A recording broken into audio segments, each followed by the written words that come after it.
Thank you, Federico, and everyone in the room for giving me the opportunity to say a few words. I'm sorry I couldn't be there with you in person. I want to start by congratulating FAPAV and Ipsos on another successful collaboration. It's been well over a decade now that you've been educating us on this critical issue, and we really appreciate it.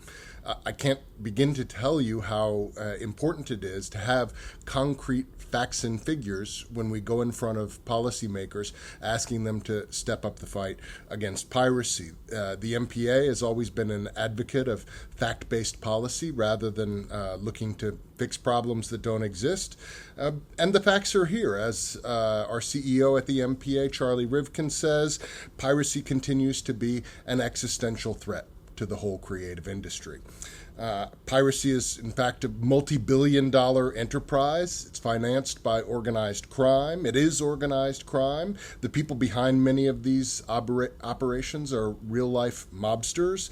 The piracy is often folded into polycriminality, where different types of criminal activity travel together. Things like illegal gambling, money laundering, tax evasion, narcotics, human trafficking, prostitution, nasty stuff. Once upon a time, illegal streaming websites were clunky and slow and difficult for non-expert users to navigate. Those days are long gone. Today, you've got sophisticated piracy services, both in their setup and their interface. Many illegal streaming services come with subscriptions that are priced as if they're legitimate services. They offer live and catch-up, pre-release, post-release films, television, live sports content, the full array, beautifully presented with state-of-the-art navigation. According to this year's Ipsos study, the increase of piracy was largely driven this year by sports piracy, which is particularly concerning, and that's why already last year, the Alliance for Creativity and Entertainment, which is operated by the Motion Picture Association, added a new live sports tier, and in June we formed the ACE Sports Piracy Task Force. With BN and now DAZN as ACE members focused on this problem, we decided to also launch a task force that would drill down on illegal streaming of live sports content.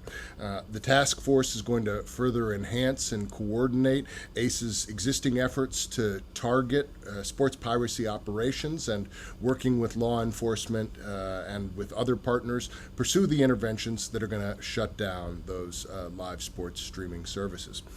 In the fight against piracy, including sports piracy, it's important that everyone in the ecosystem plays their part, and that includes ISPs, search engines, and other intermediaries.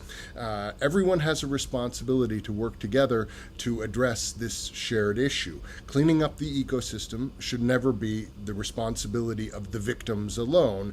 It should be the joint responsibility of everyone who forms a part of that ecosystem, and we appreciate the efforts of those who support it.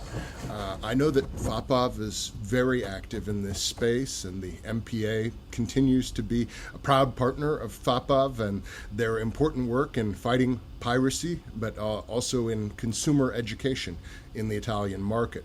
The Ipsos figures tell us that while the awareness that piracy is a crime is continuously increasing, the damage that it causes to the industry, and more importantly, everyone working in the industry, is not so widespread in terms of awareness. And perhaps what's even less well known is the fact that accessing entertainment from pirate websites involves a personal risk to individuals and families.